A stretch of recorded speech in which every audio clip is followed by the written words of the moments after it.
Hello, and welcome to Maximal Fire. I'm Alex. I'm Johnny. And this is everything that we know about Legions Imperialis.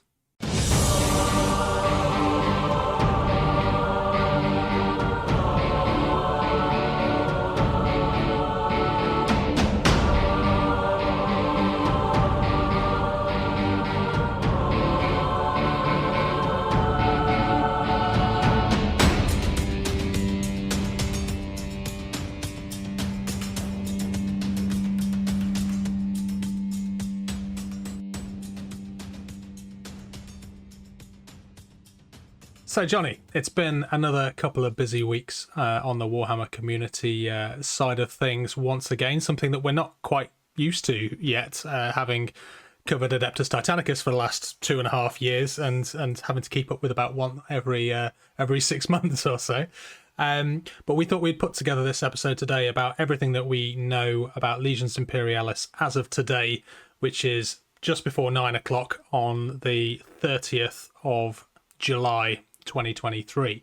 Now, things are obviously moving quite fast on this front, and we're expecting yet more articles this coming week, some of which have been teased as being related to the rules, which I think everybody is quite excited to sort of hear about how this game's going to play, as well as kind of more models and more releases. So but we thought we'd kind of stick together everything that we've kind of seen over the past 3 or 4 weeks, and put this episode together about everything that we know as of now about what Legions Imperialis is going to be all about.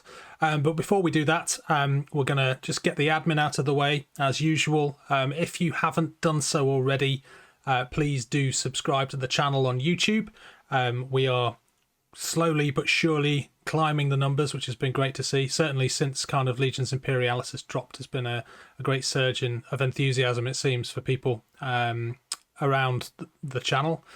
We'd love to kind of capitalise on that, and capitalise is the wrong word. That sounds ever so monetary. No, that's too evil corporate. Yes, we are not evil corporates. No, not at all. Not at all. Definitely not. But yes, please, obviously every subscription, every like, every watch of our stuff does help kind of with our reach and get all of the get the word out about Maximal Fire out to the wider community. So if you haven't done so already, please do like and subscribe our videos on YouTube. Go back, watch our back catalogue that we put together on YouTube for the past 18 months or so. And if you are a podcast listener, please do leave us a review, give us 5 stars, ideally, hopefully, and yeah, or whatever it is that your podcast app allows you to do. Very quickly as well, we do have our Discord server. Again, that's seen a surge of new people joining recently, which has been great, like following on the enthusiasm from Legions Imperialis. We are, as we've said last time, going to be kind of diversifying the content that we do to incorporate Legions Imperialis, hence why we're doing this podcast. And we've also opened up a whole new section of the Discord dedicated to discussion about both Legions Imperialis, but also anything epic scale. And as of recording this, we're just hovering, I think it is one person below the 800 members mark on Discord, which is quite exciting to see. So it's 799 people on that server so far. So it's by far the biggest, but it is by far the smallest, or not by far. It's not the smallest. It's not the smallest. It's a nice good size. You can make a one-man server right now, and it will not be the smallest. I promise. Yes. So yes, we have a good community, is what I'm trying to say. So do hop on board, and we'll see who's going to be number 800. As usual, we're going to jump onto the patron shout-outs. It's obviously, for us, it's been quite quick since the last episode that we dropped. I think we dropped the last one about 2 to 3 weeks ago, I think it was, where we first sort of announced the discussion around LI. And since then, we've got a new patron in the form of Stephanie Berry. So thank you very much for choosing to support the show, Stephanie. If you do want to help us a little bit more than obviously helping with the reach and the liking and the subscribing, then you can back our Patreon from as little as £1, and that helps kind of us fund everything that we do. Obviously all of the reviews that we're going to be doing, everything that we're looking at Legions Imperialis. The Patreon helps us kind of afford to get that stuff as soon as it comes out and have those reviews and those sort of deep dives in as early as we can. So yeah, I think let's just jump. We've got quite a lot of detail to dig through here, Johnny. So pages, Alex, 3 pages. It's the biggest show notes that we've done in a while, isn't it? Yeah, I know. Oof. Yeah. No, I'm yeah, we'll see. We'll see how far we get. So what we've done is we've gone through every single Warhammer community post that has been put out there so far, and we've tried to pull out all of the various bits of detail to be able to give to you guys a breakdown of everything that's to be expected, what Legions Imperialis is kind of all about as of right now, as of the 30th of July, and there's a little, hopefully a little bit of speculation as to about what we're going to be seeing coming soon, and maybe some things which we haven't seen, which may be included. So let's start off about everything that we know about like the setting of Legions Imperialis. Johnny, why don't you take us out with this? Okay, well, the setting is the Horus Heresy, which is Warhammer 40,000. 10,000 years before their mainline game, Warhammer 40,000. Originally, Epic used to be a Warhammer 40,000 game, so understandably, some people are a little bit sad that they're not going to be able, playing their Eldar anytime soon, or their Orcs. Although I'm sure people are going to use them as proxies for certain armies, or just have homebrew rules to play them and use them. Yeah, as of this moment, there are no Xenos at all intended. The game is popular enough. Maybe we'll see a like a 40k expansion or separate game for it. But I think that is something we've been kind of hoping for from the Adeptus Titanicus side of things for a while. I mean, this is kind of like a reset back to sort of first edition Epic, if you like. That was originally Horus Heresy, and then it was second edition 90s Epic, which introduced the Xenos. But like you say, I think there's going to be a lot of Tyranid players who are going to be a little bit upset. And sorry, Johnny. I'm not. But even some of the races, obviously, which you would expect to see kind of in this time period. So Eldar and Orcs, there's no plans to kind of include any of those as well. But they have stressed on the articles at this point. So although it's very much set in the 30k setting right now, who knows? Like you say, if it's popular enough, maybe we'll see it branch off. I mean, they've gone as far as saying that this isn't epic as such, but it is epic scale. So who knows? If Epic Horus Heresy is as popular as we all hope it is, maybe we will see the equivalent of Warhammer 40,000 and Age of Darkness being released with two different systems for two different time periods, or like you say, an expansion to bring in those kind of later era models and races. Yeah, absolutely. I can see it, and also they very purposefully, when they've spoken about this, left it open, have said at this time there's not going to be any Xeno races, which is fine, it's whatever. I'm just excited to be getting a epic scale game at all. Yeah. And Horus Heresy is really cool, and you can a lot of the lore, obviously the lore is so kind of heavy that you can recreate all number of battles that you wouldn't be able to do unless you had quite a bit of money and space and time, using normal 28mm models. Doing a portion of the Siege of Terror battle suddenly possible now. So exciting. I think it's really, really exciting. So we've got Space Marines and Solar Auxilia in the box itself. So we know at least they're coming, and they have said that basically everything that you can see in Horus Heresy is going to get some sort of conversion over. So we're looking at Mechanicum, Sisters of Silence, Demons, which have just emerged relatively recently in Horus Heresy again. Mechanicum, actually, as well.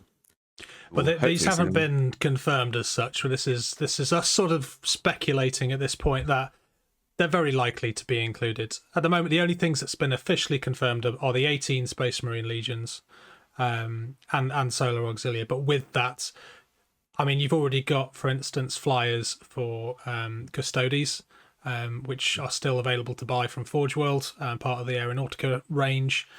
So it doesn't feel like too much of a leap to think that Custodes are going to be added into that. And I think everything else that you see around that, like you say, the Siege of Terror, I think is going to be a kind of solid foundation for what we should expect to see coming. I mean, I think, in the sense they've confirmed it when they said that what you see in the Horus Heresy you should expect to see in Legions Imperialis, one of their very early posts about the system itself. So I think maybe Dark Mechanicum might be a bit of a reach, but at least for Custodes, Sisters of Silence will naturally be coming in with them. Demons, I really hope, and I imagine we'll probably get them. Or kind of Renegade Militia and stuff like that. I think they'll probably expect people just to use like the Solar Ox kits, but I would love to see them do Renegade Militia if they did. And I think this is probably where we'll see like expansion packs, so to speak. So like you say, Solar Auxilia will be the form, like the base form of most of the infantry that we'll get for just humans, and then we'll probably, I would hope we would see some kind of. And the same with Dark Mechanicum. When they release Mechanicum, you will have Mechanicum, and then there will be stuff which is very specifically Dark Mechanicum, and they will release that separately. And I think that's what we should expect to see as well with the Space Marine Legions. Yeah, I don't think you could, as a company, I don't think you could expect people to convert or customize their Legion Imperialis miniatures. They're trying to add a mutation to a 8mm Marine. Yeah, is a bit of an ask. So I don't think there'll be any upgrade packs as such. I'd be surprised if they said, "Oh yeah, just convert it," like they normally do. A lot of the recent OC articles have been listing units and going, "Well, this is how we made it our office using these different packs." Yeah, I'm looking forward to it, and I'm really excited to see what kind of expansion sets we expect to see. Maybe they'll do like another dual box, so maybe it'll be Custodes and Sisters versus Demons, and it'll be a webway portal bust up. Yeah, be a cool. That's a good setting. Yeah, and even though it is quite limited in the number of armies, like games like Age of Darkness and Adeptus Titanicus have proven that even with kind of quote unquote mirror matches, you can still have a lot of variations. And I think that will come down to both the forces that you're playing with and the units that you take to support them. So they have described Legions Imperialis as epic scale grand strategy. So they've now ring-fenced the scale of Adeptus Titanicus and Aeronautica Imperialis and Legions Imperialis as epic scale. So I guess this is something that they've been sort of cautious to use up until now to not get people's hopes up before they were ready to announce Legions Imperialis, but that is all considered to be within epic scale. And what they have also kind of go on to say is that any models which are released which are compatible with Aeronautica Imperialis, new planes, for instance, or new Titans or Knights, will be compatible with those games, and vice versa as well. So both the Titans that you've already got, even if they're on the bases that they're on, they will be fully compatible, and you can use those to play games of Legions Imperialis, and vice versa when you get your new box set of Direwolves, which we'll go on to later. you can then use those in Adeptus Titanicus as well. The only things that unfortunately have seen an exit is all of the Xenos Aeronautica Imperialis planes, as well as any of the Astra Militarum planes. So unfortunately, we've had to say goodbye to things like the Dakar jets and the Vultures and the Valkyries. However, Marauders, Thunderbolts, Lightnings, Avengers, obviously like Xiphons, Storm Eagles, all of the other sort of heresy era planes are very much still kind of available and are expected to be compatible, which is why I think Aeronautica everywhere at the moment seems to have sold out. Like, you can't get hold of Aeronautica planes for love nor money anywhere, because everybody is sort of getting excited about Legions and has therefore raided their cupboards for anything they've got, or raided the shelves off of various game stores to sort of start painting. I mean, I've certainly done the same. We've been doing our Clash of Legions 2023 challenge, or started doing that, and I think all of us have included some kind of planes or knights from our existing collection to sort of kickstart that activity off. Managed to get hold of a single Underhawk gunship. But you know what? It's a start. It is a start. When they will come back into stock again, I can actually look at, you know, expanding the Air Force a little bit. Yeah, the one thing that I've got Xiphons, I've got a Thunderhawk. I had a second Thunderhawk until I gave it to Johnny of Battleblink, because he was trying to find one as well. I need more Thunderhawks when they come back in stock, and I need some more Storm Eagles, beg your pardon. Some more Storm Eagles. So hopefully soon when they come back in stock. So the other thing that they've said is that the game size is expected to be around 100 units. 100 units or stands per side, and we are encouraged to combine your forces. So one of the things that they kind of said quite early on is that you aren't expected, or they expect you to be able to easily have multiple forces within your battle group, or whatever, like detachment, whatever they're going to call it. So whereas in Horus Heresy you might just have Blood Angels, or in 40k you might just have what's another legion? Imperial Fists, there we go. You are expected, or rather encouraged, to kind of have a mixture, and I think that's why they've chosen to kind of include Solar Auxilia and Space Marines in the box set, to kind of represent that this is on a much broader scale. And certainly in things like the Siege of Terror, you would have the Auxilia fighting hand in hand alongside the Legions. So that's going to be really interesting. I think that's going to open up a lot of opportunities. For one, I think I'm going to go full Siege of Terror. I'm going White Scars. So in my head, I think my starting force, I'm very much going to go down the sort of the retaking of the Lionsgate spaceport route. So jet bikes, like lots of tanks, lots of close combat, White Scars, but then also a lot of Lehman Russ from the Solar Auxilia to kind of back that up. And I really like that is something that you can do. Cannot wait to see the Primarchs. Can't wait. They're going to be so cool. Yeah, well, they've been very cagey about confirming the Primarchs at this point. Come on, they're going to do that. Yeah, of course they are. Of course they are. Right. We've been right so far. Come on. I think on the article, there was in an article which is like your burning questions answered. And there was a question around Primarchs, and their response was, now that would be a thing, wouldn't it? So yes, yeah, they're absolutely coming, but they're not ready to announce those yet. But I think we'll likely, again, we're jumping forward just a little bit here, but it doesn't matter. Yeah. Let's crack on anyway while we're talking about it. Let the flow of the conversation go.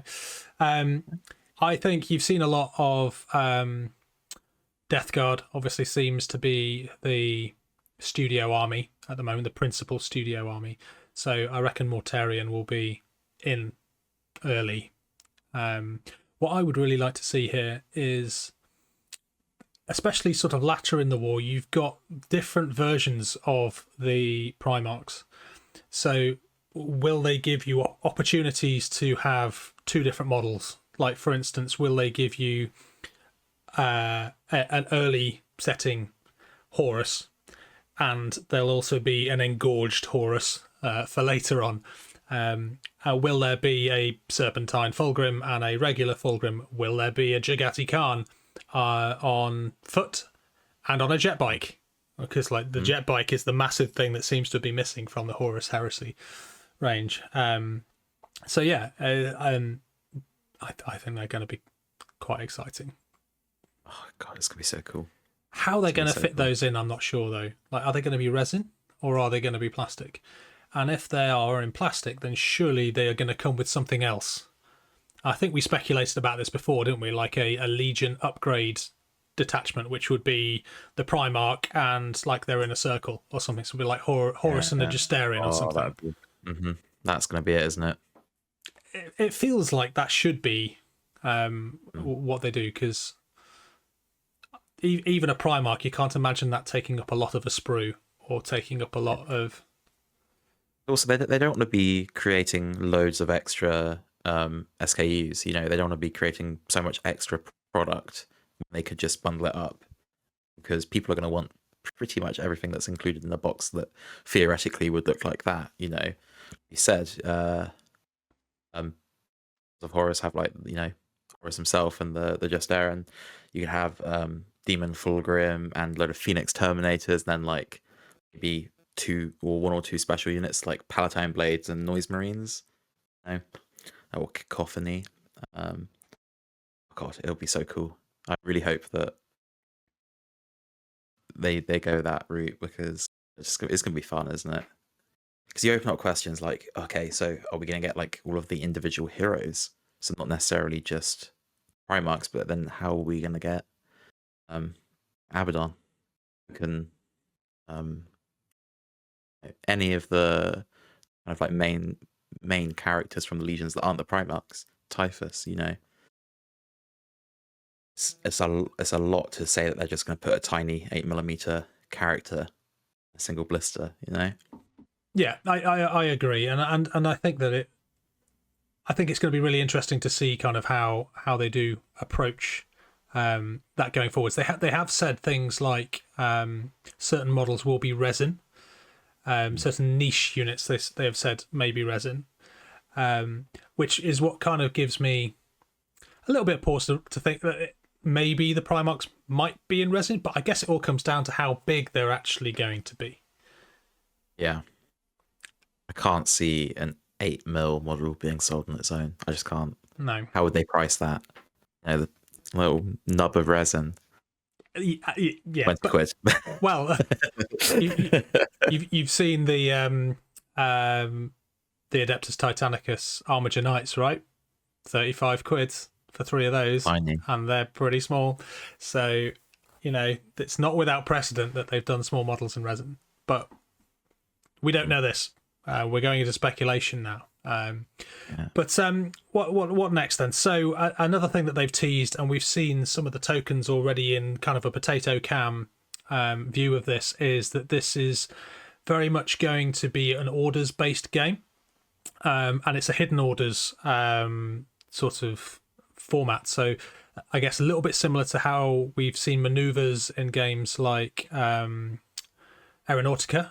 You pick an order and you basically assign them to a unit, and then you reveal what that unit is going to do, which I quite like. Again, it kind of lends itself quite nicely into that sort of grand strategy. You're saying, you guys, you go over and try and secure that that area there, not fully knowing or being able to anticipate what the unit, which is, you know, they're facing off against, is going to do. And the other thing they've confirmed, which I think is possibly one of the best moves that they've decided to do with this, is they've kept that alternate activations format similar to games like Adeptus Titanicus, and that's one of the things that I love so much about AT, is that you are always involved and you're not just sat there waiting for people to finish their turn, and I think that this is going to be very important for Legions Imperialis, because it will make you feel connected to what's going on, and it will feel like a turn-based strategy game almost, having to kind of adapt to things that are happening. So I'm really excited about that. And from the sounds of it as well, the gameplay is going to be quite largely based around objective taking. So they've said things like, your Titans can like decimate entire detachments of infantry with one sweeping blow, which is how it should be, right? But without without infantry, you can't, or rather, it's hard. It appears that it's going to be harder to take objectives, and infantry are really going to be designed at that sort of take and hold tactics, and different to AT, but I guess more similar to other games that they do. You score victory points each round, so it's going to be games like AT. You can win the game by annihilating your opponents and wiping them off the board.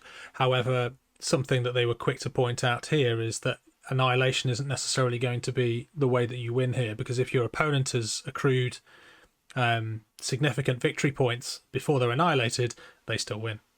So I like, one of the best things for AT was the introduction of the open engine war cards and the objective based gameplay, and I like that this is at the heart of Legions. Whether or not we will see asymmetric objectives, or everyone sharing the same objectives, they haven't discussed that yet. I think that's going to be an interesting revelation when that comes out, hopefully sometime in the next week. Yeah, for sure. Yeah, I really like alternating games.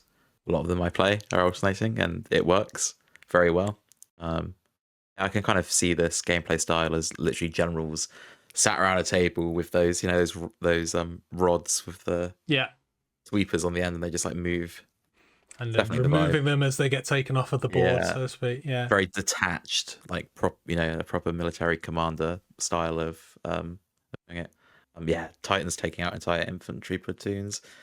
That's what you want to see. That really kind of sells the scale of it, right, and the power of these Titans. Because when it's just Titan on Titan, kind of like it could be Rock'em Sock'em Robots or whatever it's called. They just beat on each other, and there's no real gameplay sense of scale. At least, obviously, the miniatures convey it really well, but there's nothing in the game that says, "Oh yeah, these are big, lumbering monsters," because they all are. Yeah, they have scaled back the Titans from AT, though. It does seem like they've made mention that there's going to be no reactor management, there's going to be no shield management. I'd assume based on that there'll probably not even be any location damage management as well, which is a shame, but I can understand why you would do that. If you want a game which is all about sort of the micromanagement and of a Titan, you play AT, and it still gives AT its place. How Titans are used in this, we shall see. I would imagine that we come down to hit points and saves again, sort of similar to sort of other games, rather than the kind of level of in-depth control that you have in AT. They also mentioned that destructible terrain rules are going to be here as well. So again, is that going to be if you want to play with destructible terrain rules as they are with AT, or if it's going to be fundamental to how you play this game? Hopefully we'll see when they start talking about the rules in the coming weeks. But they're really pushing it, aren't they? They're making quite a big deal about the train being destructible. Yeah, and I can understand why, right? They released the Civitas kit in 2018, 2019, and there was no real blown up versions of that unless you went to third party vendors, and now they've released this, so it gives you a reason to buy both now. We'll go on to the terrain later on when we talk about this, but it's going to be interesting. I would hope that they keep it optional, like they do with AT, rather than it being part of the game, because it does add another hefty price buy-in tag to the game if you need to buy two sets of terrain, essentially. I guess there's ways you can go around it, though. You could use a token that marks a building as destroyed or whatever. But yeah, I think it would be quite difficult for the flow of the game as well, to be switching in and out. So maybe it will be another optional thing. Yeah, and anything like that slows the game down a little bit. Like when you have to be sort of taking terrain pieces off, replacing them, So we shall see. It could help in set scenarios. Like if you were doing like one of the Walls of Terror, right? You could say that there's all this scenery here, but the only thing that's destructible is the wall. You're doing this like narrative game, right? And you want to break through the wall. Yeah. And then you could just purely use those rules for the wall itself. Yeah, make a breach, get in, achieve your objective, etc., etc. Exactly. Yeah, Break it into sections. Each section is a building. Yeah, that sounds. We shall see, I guess. But I would hope maybe like they may just be mentioning it as in my microphone. They may just be mentioning it as a way of selling some new terrain, right? I mean, of course, I know that I'm going to be buying more terrain.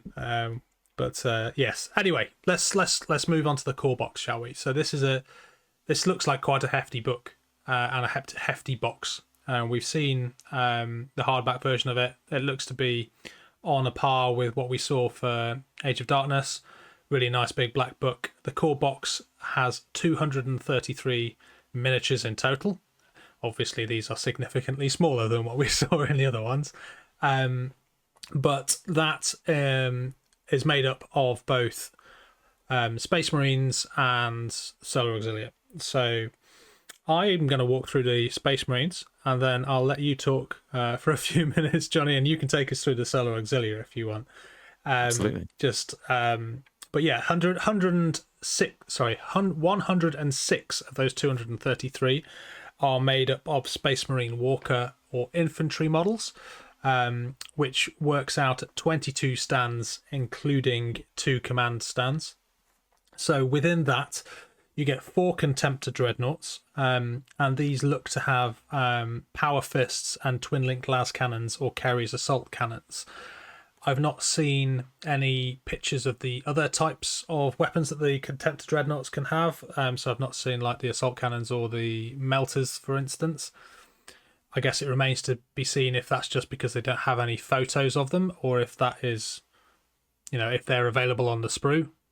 I'm not sure, but at the moment it seems like the pack comes with those 3 different types of weapons, and I guess we'll see if they release different versions, maybe in different boxes down the line.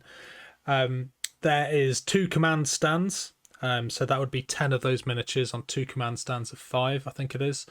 And these are Centurion level officers, so room for kind of those, your Abaddons or your higher ranking commanders, which I guess will come with additional sales later on.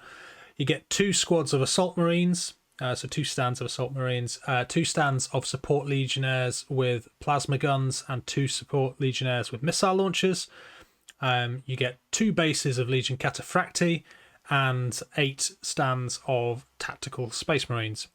On top of that, you also get 5 Space Marine tanks, and that is made up at the moment of 2 Sicarans and 3 Predators of various different weapons.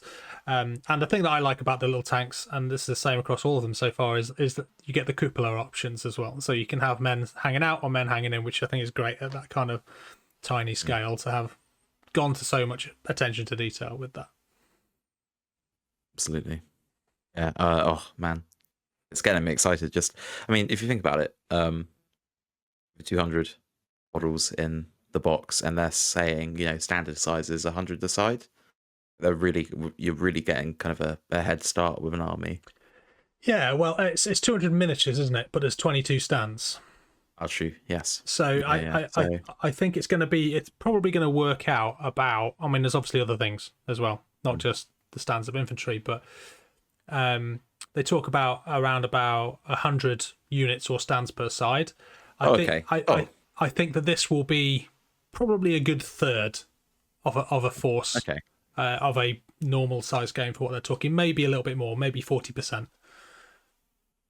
Extremely exciting. Still, bigger games obviously gonna be so sick. Yeah.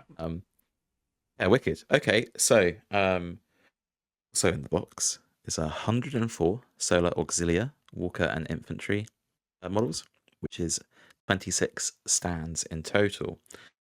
You get 2 command stands for either Solar Auxilia, Legate Commander, or Tactical Command sections.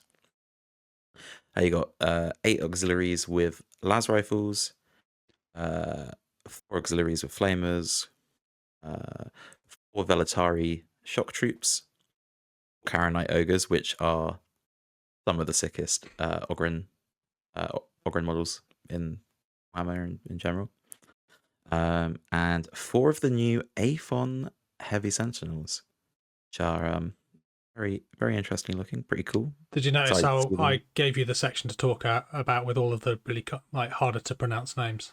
Yeah, I know. I feel like I've got it. Well, I think I called the Ogrens ogres. Oh, I know. Oh, dear. We almost got there. It's fine. I've got room to mess it up still. The Athons are interesting though, aren't they? I mean, they seem to have been so they come with multi lasers and missile launchers, and from the articles they appear to be like a new form of scout, essentially. Well, obviously like sentinels are, right? But these pack a bit more of a punch. So whether we'll see some like forward deployment options for them or something, I don't know. A bit more survivable than in a game with Titans running around. Yeah, but sort of looking at some of it, seems to have divided a little bit of opinion on the aesthetic of them. Some people seem to love them, or some people seem to think that they look a bit derpy. But I think they look quite cool. It's nice to see a new unit as well, and maybe that'll be a hint of something that's going to come in Age of Darkness as well in the future. I mean, stuff's gonna look pretty derpy at that scale anyway. So I think it might just. I think the scale is not going to be helping. Once we get them in our hands, I reckon they'll look a lot better. Like the Direwolf, people weren't quite sure of that at first, and then you get one, you look at it actually on the tabletop, and not just from the photo that GW takes, and like, oh wow, okay, this is a cool kit. Yeah. With that, we also get 6 Solar Auxilia tanks, and with the is it a cupola? Cupola? I think it depends on which side of the pond you're. Yeah, probably. Let's go with cupola. Cupola, okay. And that is 4 Leman Russes with a Vanquisher variant included, and 2 Malkadors, which is an extremely sick inclusion. But again, some missing kind of turret options there, potentially, like Demolisher cannons and the like. Again, until we see, I suppose, like a detachment box of Leman Russ, or we see what is on the sprue, maybe there is more on there. But from the images that they provided, and also from the from what they've said in the articles, those are the only ones that we could see at this point. I can't wait to get the Tank Company box sets. Yeah, they come out, they'll be very sick. Yeah, I mean that's where my jam's at, right? When I collected Imperial Guard back in 5th edition and 6th edition, 40k, like I had an Imperial Guard tank company which was made up of mostly Leman Russ, and that was a lot of fun. To be able to do that at an even bigger scale, right, is truly exciting. And like the thing which is most relevant for our AT listeners is the 2 new Warhound Titans, which include the new weapon loadouts. So gone from the resin department are the likes of the Ursus Claw, the Natrix Shock Lance, and the Volkite Eradicator. They are now plastic. And they've also included 2 new weapons in the form of a missile pod, which comes with Swarmer or Shudder missiles. Now, whether or not that makes any difference to AT or not remains to be seen, or if they will just be counted as the same. I think it would be great to have 2 new types of missiles introduced to AT. And there's the Incisor Pattern Melter Lance as well. So, again, how that translates to AT, we've been doing a lot of speculation over that as to whether or not we're going to be seeing a new contender for the tried and tested plasma blast gun. I think if it's anything, like what we're expecting to see, which is a scaled down melter gun, will be the new tournament pattern weapon option, price allowing, as in points allowing. I'd like to see a rival, like maybe not a replacement, but certainly a rival which gives you different options, so you're not just falling back on the same 2 weapons all the time. But they do come with we know that they come with the thinner bases. Whether or not they're also repackaged as well to include the larger AT standard bases, that's the real question, I think, which the AT community is asking at the moment. Like, are you going to be pigeonholed to the thinner bases, or are they going to give you an option? I mean, those types of bases are available online from multiple different companies or eBay, or they're really easy to get hold of if you just need to get yourself a round base.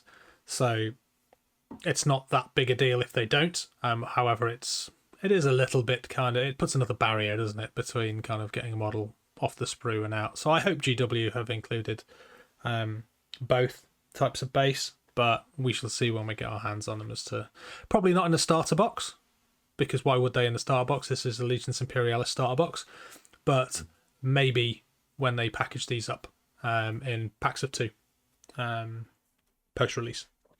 Yeah, they might even make it something available on the internet as well. Yeah. Like you saw with the Necromunda bases that you could just buy separately, couldn't you? I forget how much it was, but you could buy the sort of the molded plastic bases for Necromunda in various different sizes. I think they did the same for breaching missions as well. Boarding action, sorry. So yeah. So I'm gonna go back when I said that I think this is about 30%, because I've actually done the maths. I reckon this is probably closer to the 40%, 50% of a size force based on what you have here, with the 22 stands of Space Marines. You've got the 26 stands of Solar Auxilia, and then you've got the tanks on top of that. You're probably looking closer to maybe 50%, but you will need to add additional detachments to bring you up to that kind of 100 stands numbers. So let's talk about what we know about the actual miniatures next, shall we? So what they have stressed here is that they have attempted to keep everything in scale with each other. The problem with Historical Epic was that scale was kind of whatever the model needed to be for it to look right at that scale, and that often meant that stuff was out of scale with each other. And also it was very inconsistent across the whole range. So they've made a big point about this being universal across the whole range, and everything essentially has been dropped down to a quarter of the size of what it should be at the sort of 28-32 millimeter size of the regular games. So there was a very cute image of a Space Marine in Mark 6, and then 4 little Mark 6 Space Marines next to him as well. I saw a funny little meme of that guy with like a greatcoat on, pretending to be 4 little kids trying to get into an R-rated movie or something.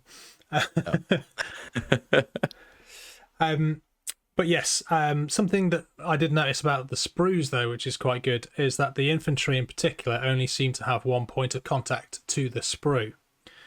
Now, that's really good for painting, I think.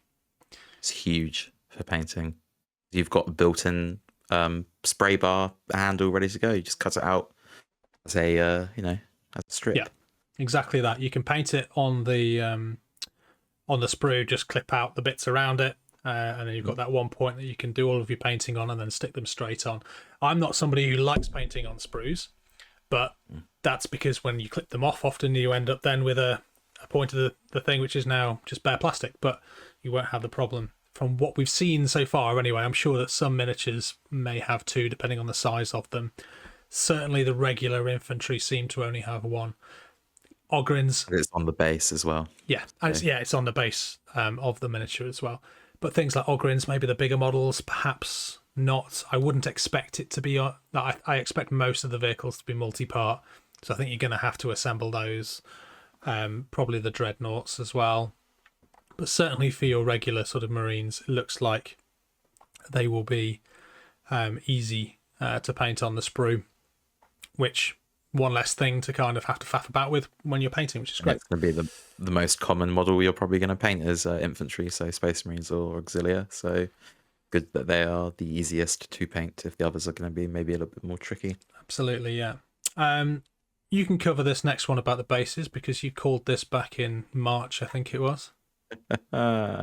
Yes, indeed. I was convinced that the thin base shown for which new weapon option was it? It was when they released the conversion beamer. We had Version the beamer, image that of was the it. Warhound conversion beamer. And it was on the thin base, and people were saying, "Oh, it's just up for Photoshop." I said then, GW never do anything they don't specifically intend to do when they release stuff like this.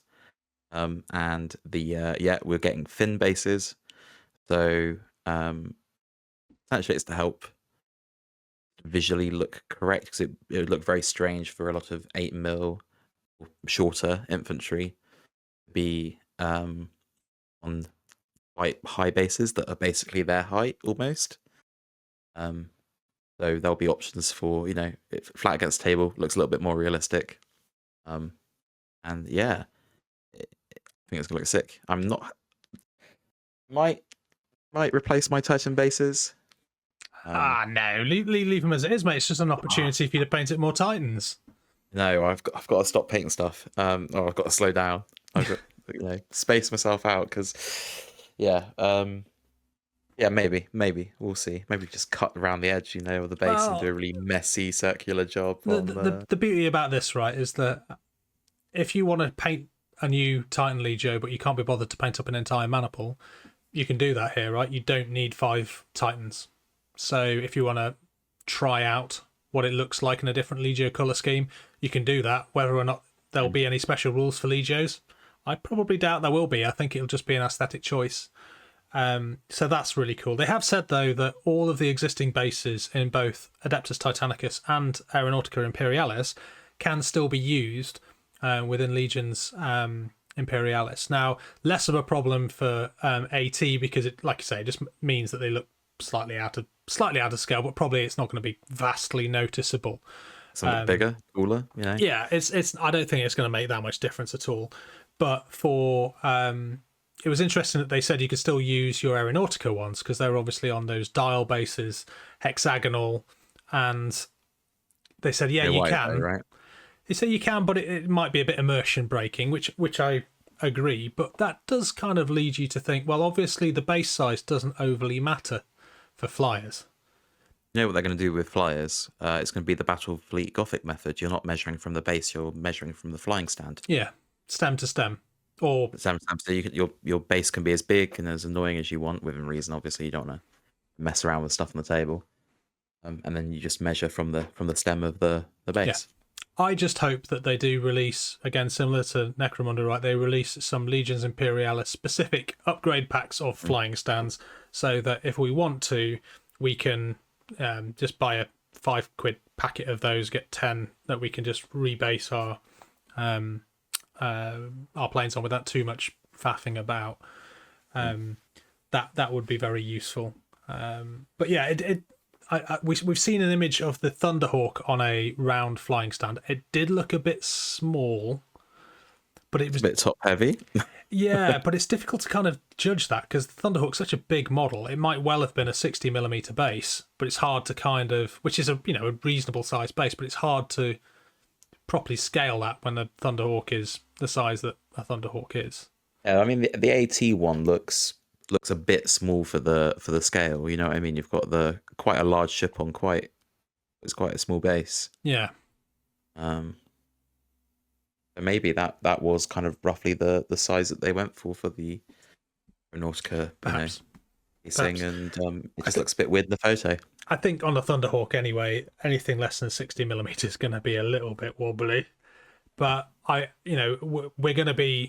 definitely going to be encouraged to take these things off of the flying bases and put them down during the game, right? Because they're going to be disembarking troops. So be cool. I guess as long as it is stable at the centre mass, it shouldn't make too much difference. Just be careful when you're rolling dice. But so they've also announced that the majority of the miniatures will be in plastic, which is great news. But they have, as we alluded to earlier on, announced that some niche units will be available in resin.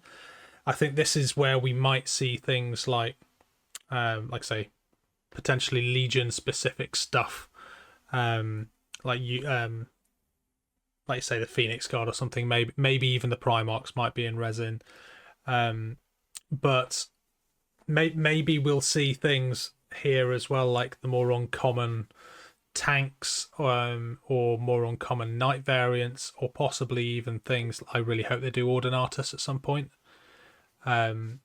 Some proper sort of, it'd be great to see some Dark Mechanicum Ordinatus from the Siege of Terror, which might not have the mainstream appeal, and maybe even Custodes. We'll see. I guess I would hope that Custodes will go plastic, but I would imagine that you wouldn't need as many Custodes, because there was obviously only 10,000 of them across, the whole load of them. So you would, I imagine, you'll only have a small force of Custodes on the table top at any one point. I'd love to see, it be like 2 5-man units are the equivalent of like a ton of the bigger 10 stands of Solar Auxilia sort of thing. Yeah, just to have them really just butcher their way through like they would in the lore. And I think that's what they're trying to do with this, is they're trying to really show that kind of narrative inclusion in their rules. It's all lining up nicely with the final. Is there one more book left now? Just the one, End of the Death Part 2, yeah, which is hopefully coming out later on this year. Can't wait. Yeah. It is later on this year. I'm waiting. Let's go. I'm saving up my credits on Audible so I can get another audio book of it, because I do enjoy the audio books. But the voice acting is great.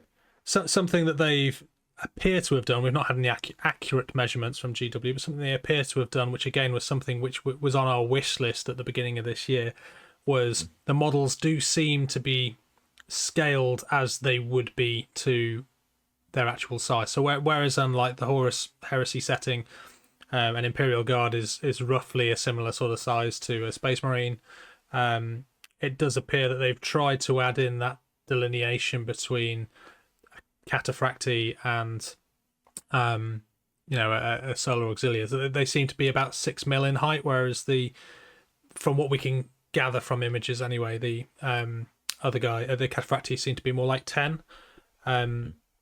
So I think that would be really cool, and then that will allow your Primarchs to be even bigger, right? And your Custodes as well would be even bigger than your sort of mainline troops. So I think it's interesting to see what those niche units are going to be in resin. But I think we'll probably see them roll out the plastics to start with. I wouldn't expect to see any resin until maybe towards the end of this year. But who knows? We shall see. On the talk of resin and plastic, we've already talked about this briefly in the last podcast, but they've also announced the 2 new plastic direwolves. So these, there was quite a lot of feedback at the time with the direwolves that they just looked awful, and I think part of that was the resin pose was very static, a bit boring. You had to do cutting to make it look a little bit more dynamic, which they seem to have fixed with this box. There's a walking pose, which adds a lot of dynamicism, the dynamics to the pose. Pretty looking stuff. Yes, and as I think we said last time, like they are compatible with AT, but there's not going to be many people who are going to need, outside of Audax perhaps, more than one direwolf, but as well as the volcano cannon and neutron laser, there's that new conversion beamer weapon in there as well. So going to be really interesting to see how this does in Legions. I think that the volcano cannon in Legions is probably going to be pretty good against infantry, as you'd expect. The conversion beamer dissipator, though, who knows? I think this is going to be, in AT terms anyway, a halfway house between the Warlord and the Warhound. Maybe the Warhound version with Maximal Fire. That to me seems like a solid middle ground, perhaps. Yeah, definitely. Yeah, 100%. But yeah, going to be really interesting to see how that shakes up AT. That is the only new Titan other than the Titan weapons in the starter box that they've announced. They've not announced a box set for the Warhounds yet, but I guess that's just coming. Yeah. Okay. So what's next? Next on our list is Primarchs, hinted at but not confirmed. We obviously already kind of touched on that already. Yep, I'm waiting. Let's see it. So who you've already heard my prediction about who the first one's going to be. I think that's going to be Mortarion. And I reckon that the loyalist one, which they'll probably look to release at the same time, I think that's going to be Rogel Dawn. What's your gut? A lot of the preview stuff has been God, hasn't it? I don't know whether they'll do a staggered release like they do for Horus Heresy. I reckon they'll maybe release in groups. One of the other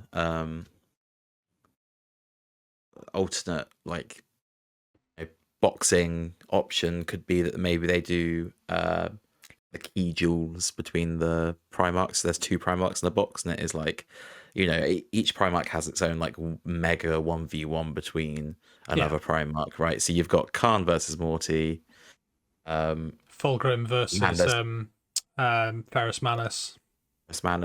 Or even Fulgrim versus Guilliman at Siege as well. Yeah, that's obviously Demon Fulgrim Grim. So maybe that's how they. You mean Dawn at the Siege? Sorry, Dawn at the Siege. Yes, yeah. And that's Demon Fulgrim.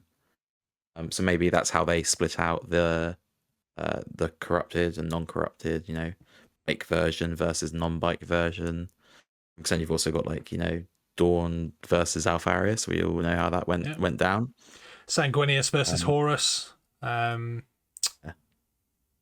What's his face? Lionel Johnson versus Kurz. That would be cool. Yeah. So there is room for that. I think I don't know. I hope it doesn't go that way, because then be left with a Primarch that are cool. It'd be cool to have, but I don't think they'll be in the same box. Maybe it's the same release schedule. But yeah, to your point, I hope that they don't go down that route, because, like I say, not many people are going to want both. But I hope they don't trickle them in like they do with the Full Child ones for the Horus Heresy normal game. We yet to see. I would hope that they are a bit quicker off the mark. But if anything, I think that they will. But saying that, I was going to say they'll prioritise the ones which are at the Siege of Terror, but then we've seen the other side of the studio army seems to be Iron Hands are getting a lot of love, a lot of painted Iron Hands that we've seen. So who knows, really? I would have thought that the ones at the Siege of Terror would be the ones which come first to link in with the books, right? And what's coming later on this year. Guessing game at Games Workshop is always a little bit futile, right? They do their own thing. We'll always be surprised. Yeah. So they also announced the Legions Astartes support box. So they didn't go as far as saying that this is a detachment. They've talked about detachments, but they've not really said what a detachment is. I assume that this will be made up of certain support elements or clusters of miniatures to make up a detachment, or maybe a detachment is a set type of units within a force organization chart or something. It'll be like an armored detachment, a Titan detachment, a Knight detachment, and then there'll be a Astartes detachment maybe, or maybe they'll make it more granular and there'll be a support detachment like they've done with this box. They'll say, okay, here's all the support units. They function as a detachment. Yeah, and hopefully they'll trickle this news into us this week. Hopefully this week coming, we'll see. But lots of interesting things in the support box. Nothing overly shouting white scars to me, which is a little bit disappointing. But really nice models nonetheless. So in the support box comes with 4 Leviathan Dreadnoughts. They come with Storm Cannons, Cyclonic Melter Lances, Siege Drills, Siege Claws, from what we can see. There's no obvious Gravflux Bombards, which is the other weapon that the Leviathan Dreadnoughts can take from what we can see from the images. So that's not yet featured. Doesn't necessarily mean it's not in there, but there's nothing that's kind of nothing in the article mentions them. There's no pictures of them, so maybe they just aren't there. And then the Deradio dreadnoughts come with the Anvilus autocannon batteries, the Aeolus missile launchers, Hellfire plasma cannonades. They are confirmed from the images that we've seen. Not seen the Forge World Boreas air defense missiles or the Volkite Falconet battery. So again, probably not going to be in the box. Whether or not that is something which comes out later, I don't know. It's part of what you can get at the moment with Horus Heresy, but there's been no evidence to support that they are going to be as part of the support box. You then got the 4 Rapier batteries. So they come in a combination of quad launchers and and laser destroyers. They're confirmed. But the Graviton and the quad heavy bolters, which you can buy for Horus Heresy or could buy for Horus Heresy, they're not yet featured. So again, maybe something else for another time, whether or not they choose to continue those or not. And then lastly, 4 Tarantula batteries with las cannons. And I really like the Hyperios air defense launchers. I think they look really cool. Add in a nice little sort of air defense element to it, which does make me think that the AA guns on things like the War Masters and the Warbringers might serve a purpose. Yeah. Oh, that would be so cool. I just love that they've done tarantulas as well. I think they've always been such a sick model. Not really something I'd expect to see either, which is a nice surprise. Yeah, like drop them in, put them out the front, slow down the force a little bit before they hit the main lines. I think it's going to be a really interesting dynamic for those. The heavy bolters are not yet featured, the tarantulas with the heavy bolters. So again, don't think they're going to be included in this box at this time. Whether or not they are later, we shall see. What next, Johnny? So next, we have had featured the Kratos heavy tank, which was a launch release as well for Age of Darkness as well, which is very exciting. Very, very cool tank. It looks like it's got multiple blast guns and the battle cannons on the turrets of it itself. Apparently, you can have detachments of up to 6. Which is insane. Yeah. Super heavy tank. So this is where they start talking about detachments as well. So again, what is a detachment? But yeah, six Kratos, right? It's gonna. You would think that'd ruin most people's days. Yeah, that it's gonna be rough if everyone rocks up with that. They haven't confirmed the numbers in the boxes yet. I think 2 or 3. Would be a guess. Good. Sort of somewhere in line with what. But then again, you used to get 6 Xiphon interceptors, didn't you, in a pack of Aeronautica? So maybe it will. Kratos is probably bigger than the Xiphon. Maybe.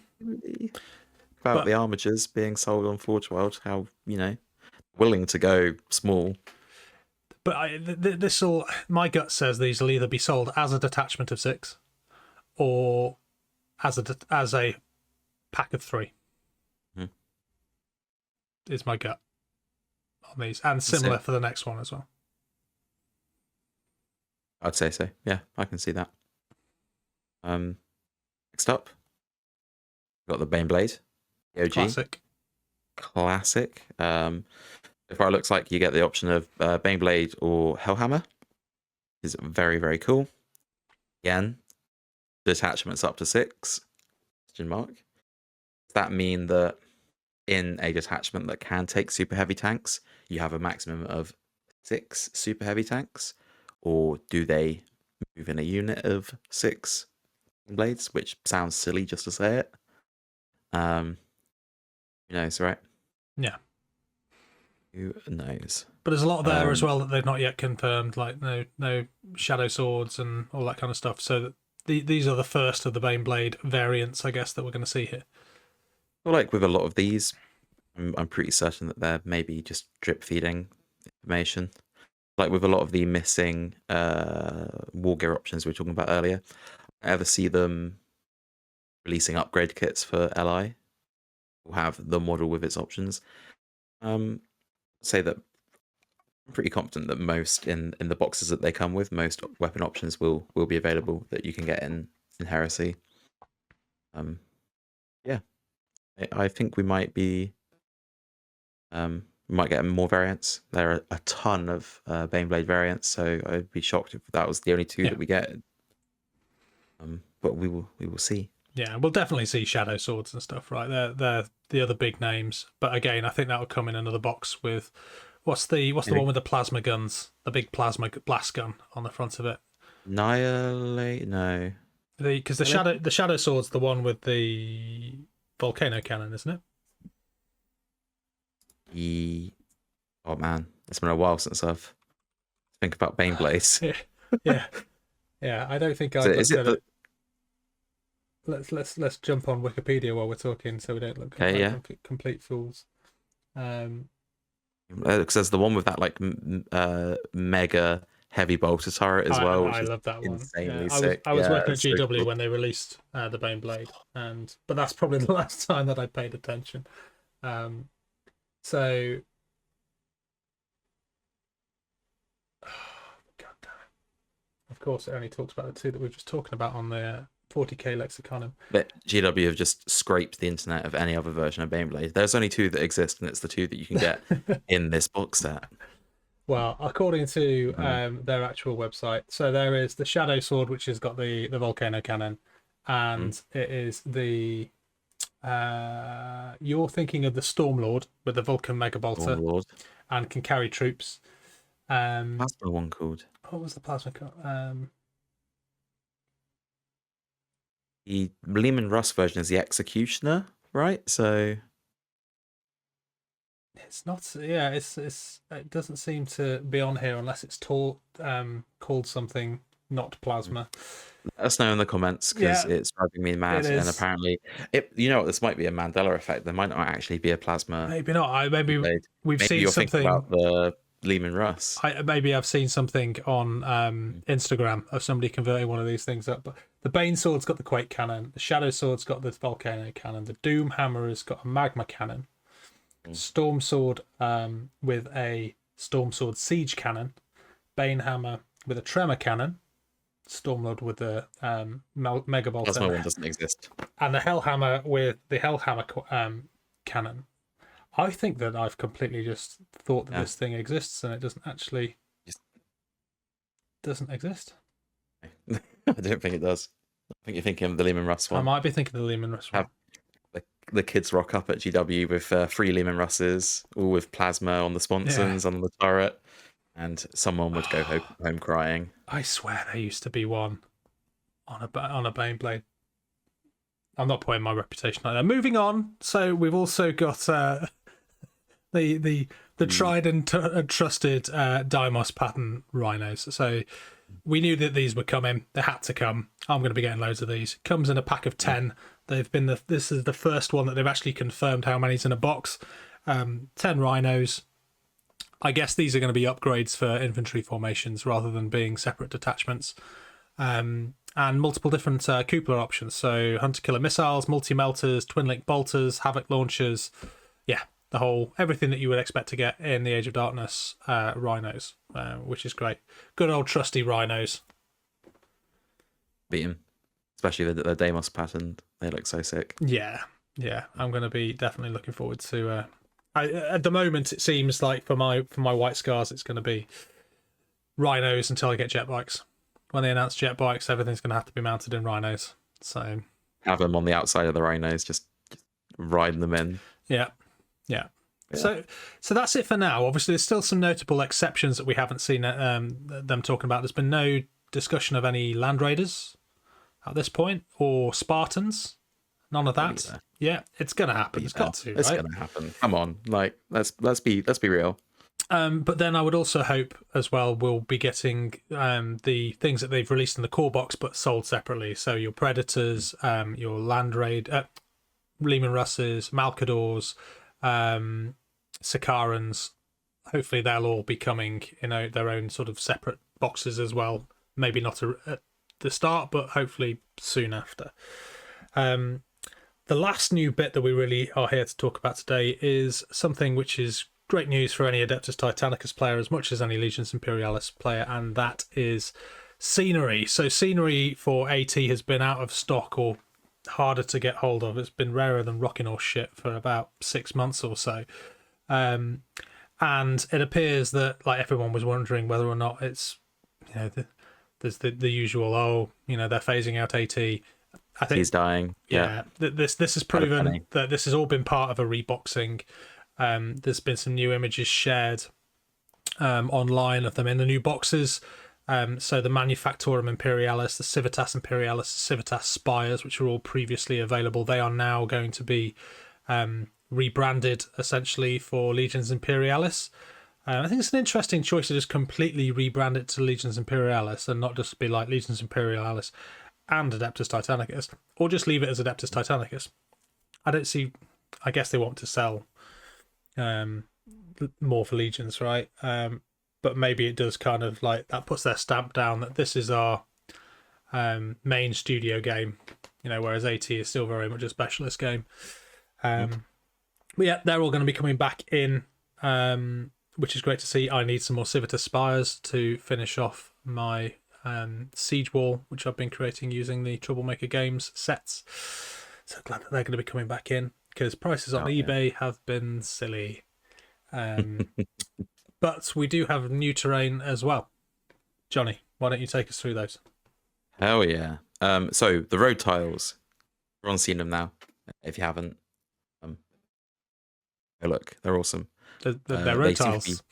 Road tiles, yeah, but they're wicked though because they're detailed. They're not just you're not going to be playing on flat board. It is like the old tiles you could get for Realm of Battle, I think it was, with the Yes, but not hollow.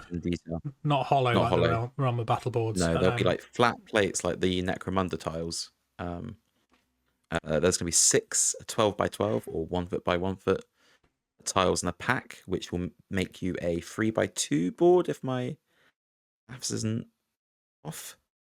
Yeah. So you're going to need a couple of those to be able to. We haven't got board size yet, have we? They haven't discussed it. However, 3 by 2 is a really odd number for GW to kind of put in a pack, which makes me think that you're going to want 4 of these and it's going to be a 6 by 4. Because if it's a 4 by 4, then you've got leftover tiles that you've not used. Whereas a 6 by 4, you're using all of it.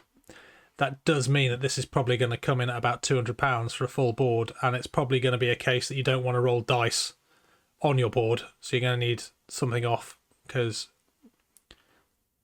from what I never got the experience to play on a Realm of Battle board, but I hear that rolling dice on that thing was an absolute nightmare, and you could take your own eye out with bouncing dice off of the plastics and chipping the models. So whether or not this will be something which is for everybody, I don't know. I think there's going to be some great opportunities for display boards or photos for Legions Imperialis, like those of you who put stuff on Instagram. Pick up a packet of these, you can make yourself a great board for display purposes. I'm on the fence as to whether or not we'll pick up one for the channel. I would like to pick up one for the channel, but that is quite a heavy investment which could go elsewhere, but it would look very good on our battle reports when we do them in the future. So it's definitely up there in the nice to have but not necessary category, but I can see these selling out really quickly and then taking a long time to come back in. So if it is something that you want and something which you are prepared to spend up to and potentially over £200 to have, then buy it now, I think. But the thing is that that's like 3 or 4 deep cut mats if you were to buy like the neoprene mats from Deep Cut. So that's a lot of money for a scenic base. So undecided, but they do look bloody awesome. They look wicked. Yeah, they look wicked. I totally agree though. I mean, one to buy a deep cut mat and another Legion Imperialis box potentially, in the price that it would cost to actually put these tiles on the board. If it is a 6 by 4, I'm secretly hoping it's going to be a 4 by 4. size. I think that's a lot more manageable. I like the 4x4 setup, and just having a space at the end of the table as well, for a bit more. But there's going to be a lot of units here, so I wouldn't be surprised if it's a 6x4. I also wouldn't be surprised if it's something completely random that GW does and make it kind of like this is a 33 1/4 inch by 94 and 7/10. I don't think they'll do it because of the tiles. Yeah. Hope they don't do it because I don't. Yeah. It could be a 3-foot wide potentially. I just think there is too much space in the 6x4 for even with this many models or bases on the field. Yeah. I think the scale that you're playing at, if you have not got rhinos, infantry aren't going to be that fast. Yeah. I mean, so yeah. My gut says 6x4, but okay. Team 4x4. The thing you could always do, of course, is if you get yourself some walls, make yourself up some walls. You could have half the board made up of these tiles with a wall separating that from a regular mat underneath it with like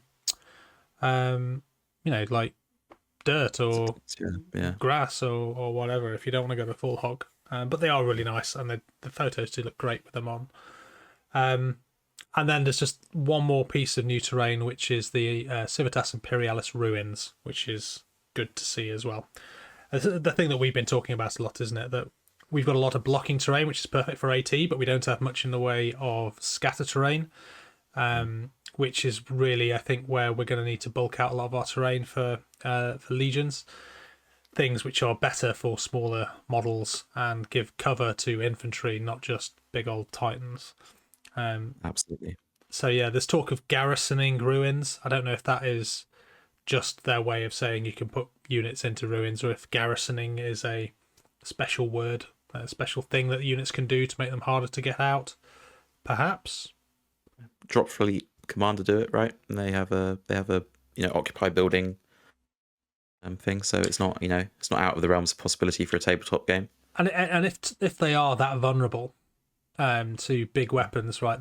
I guess they're going to need something to help them be a bit more survivable when they are capturing objectives or holding key choke points or what have you.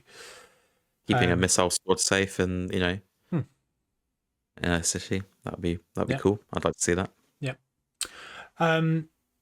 There's some hinted at new terrain as well, isn't there? We've not seen it announced as any part of a board. Like the ruins includes a bunch of scatter terrain, but we've also seen what looks like Aegis defense lines, and like tank trappy barricade type stuff. So I guess that might be something else which is coming out, which might be part of a new set, which we'll see in the coming weeks. Doesn't appear to be in anything else. Might also do, they might do a plastic accessory kit like they did for Necromunda, with just like a few objectives and a few barricades and a few bits of scatter terrain. I think that would work out quite well. Sort of more of akin to the Manufactorum Imperialis, which was a lot more scatter terrain, wasn't it? And a few big pieces in the middle as well. So absolutely. Well, that is basically everything that we know up until now. So this is the 30th of July. And things are going to change and keep moving really quickly, but that is it for now. This evening we didn't have an announcement that's going up for pre-order this Saturday, so we're assuming that we might well see this going out for the pre-order announcement perhaps next Sunday. So what is that? That is Sunday the 6th is when we're thinking, or when I'm thinking, that we might see an announcement for this. If it's not the 6th, I think it will be towards the end of the month. But the money for this is burning a hole in my pocket at the moment, so I want to get rid of it. So please drop it sooner rather than later, so I can budget. Shouldn't tell you that the thing that went up on pre-order today instead of Legion Imperialis was the plastic Knight Lancer. Yeah. So be careful, stay away. Yeah, no, I'm not touching that. I'm not doing that. I've still got a knight back there that's still in grey plastic, so I haven't quite gotten that far yet. Although it does look nice. That model does look nice. I've got a couple of questions that we had raised to us from guys on the Discord server. So OSL Local says the most important question for him would be how many Titans can you field in a normal size LI game? Obviously, we don't know the answer to this because we haven't seen the points, but I would hope that like a Titan force might be viable, like a mana pool of Titans. Yeah. I think the limit is up to how many you put down before you realise you should just be playing a game of AT instead of Legion Imperialis, right? Yeah. I would be surprised to see more than 2. Agree. Yeah, I think you'll be looking at one Warlord or a couple of Warhounds or, a Reaver and a Warhound or something. I would like to see more, but to your point, I think that this is all about objective play, and they've made it very clear that it's about infantry objective play. So how good will Titans be in LI? I think they'll serve a role, but I don't know if necessarily they will be the god engines that they are for winning this. And they may well be quite vulnerable to certain other units in the game, maneuverability and all that kind of stuff. Similar to how Warhounds work in AT with larger Titans like Warlords. But yeah, we shall see, I guess. I reckon they're going to come in quite expensive as well. Yeah. So I can't imagine you'd be fielding full mana pools, but who knows? I hope that the game allows you to kind of dabble with that, or whole households as well for that. I think that's probably more likely, a household force of knights. But as much as I would like to see lots of Titans, I can't see them being very viable, unfortunately. Okay. Honoris Rex as well also asked, he's wondering if they will have Legion-specific rules like main 30k, and how OP might they be, and Legion-specific units. Well, I think I think we're all hoping for Legion-specific rules, right? Because that's where a lot of the colour comes in to some of this. But I think I would hope that the balance is similar to AT in that a lot is the unit that you take, and then the Legion rules give you access to, I don't know, the equivalent of stratagems or a Legion abilities. Sure, yeah. I hope that they are powerful enough to have an actual effect. I mean, there's surely going to be they're going to exist, because you can't just throw 2 of those starter boxes against each other and expect to get a relatively varied game. Yeah. So I would expect, with the amount of plastic baby marines that are going to be running around, we're going to get some form of Legion separation. Yeah. I hope they're powerful enough to make a difference from just 2 units of marines firing at each other or doing whatever, but not so powerful that if you're not running marines or Death Guard, then you're at an inane disadvantage or something like that. Yeah, or if you want to run word bearers, then you may as well just accept that it's going to be for narrative and not Yeah, like the cherry on top of the rules, rather than where I can see them kind of playing in is certain detachment types. So I would hope that things like White Scars can get access to large numbers of jet bikes, or Blood Angels, large amounts of Predators, or something like that. Where they sort of lean into the sort of fluff, or Iron Warriors having access to some kind of siege breaking force with lots of vanquishers, or not vanquishers, what am I thinking of, demolishers, and those kind of things. They've already said that there's going to be Legion specific units, right? Like the special units are going to return, so it would only be a case if there was actually a tangible difference between who you run bar the color scheme you choose. Yeah. So we're all taking a bit of a gamble, jumping right into Legions, because they might Legions. Sorry, switch out of AT there, because they might be a different play style to what we were expecting. But it's gonna be awesome. I think this is the tricky thing with us jumping into this as well, because we're gonna have to, unless they offer magnetized options for things like turrets, maybe they will. Who knows? It's going to be difficult to know exactly how best to sort of outfit your models from the get-go. And possibly getting locked into a a Lehman Russ with a certain Sponson type armament, which turns out to be pretty ineffective versus the equivalent of the Plasma Blast Gun Vulcan Mega Bolter from AT.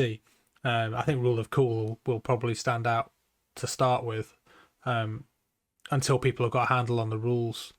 There's a leap of faith there, I think, with both the Legio that you're going to choose.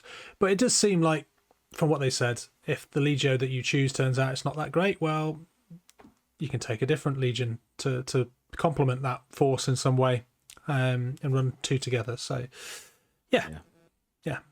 So that's it. That's everything that we know as of today on the 30th of July. I keep hammering. I hope I keep saying July and I haven't dropped in June anywhere, but July. No, I've kept on track. Yeah.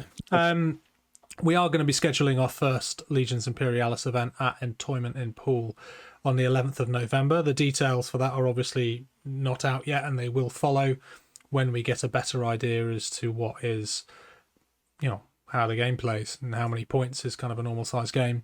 But that's given us all some time to kind of work towards building up a force of that. So November gives us 3 or 4 months. We've also timed our Clash of Legions 2023 to coincide with that date. So it gives us all time, if you are wanting to participate in that, to get your stuff painted over the next 3 or 4 months, to have a force ready by the time that event. I think there are some events. I think Twisted Titanicus is doing one in October. So a few which are going to be a little bit earlier. Just make sure you get your painting brushes to hand and crack on. I guess contrast paints for the win. Next week it seems like we're going to be seeing some articles on how to paint these things, which would be interesting, as well as a bit more of the rules. So keep your eye on Warhammer community over the coming days. Beachhead for next year, Beachhead 2024. The event pack for that will be going up and tickets will be being released in the next week or so. That is going to just be AT. It's going to be a team event, similar to last year with a few changes.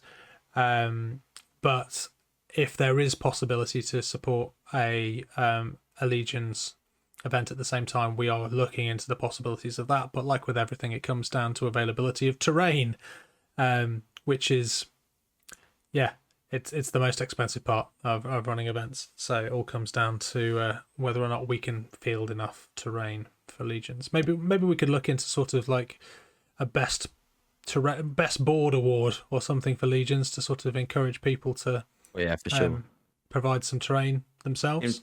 Titanicus players will have the right scale scenery. We just need to add a few extra bits to make it work for the infantry as well. We'll look into that.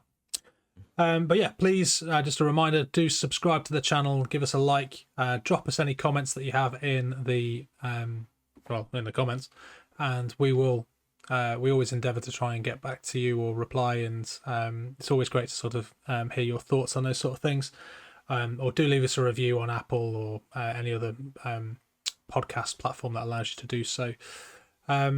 Yeah, that is it until next time. So Johnny is now getting ready to go on holiday for a week. I've just come back from holiday for a week. So we're trying to cram these ones in between, but I would maybe Johnny might be away when the next announcement comes up for a date. We shall see. If we do get time for another podcast in between now and release date, we will.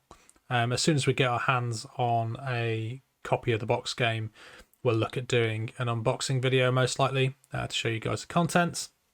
And yeah, I'm really excited for Legions, as you can probably gather. And I hope you guys are too. So please, if you are new to the channel, give us that subscribe for more epic scale discussion in the up and coming weeks and months. And that just leaves us with the usual thing to say, Johnny, and that is to always remember, guys, to go big, go loud, and maximal.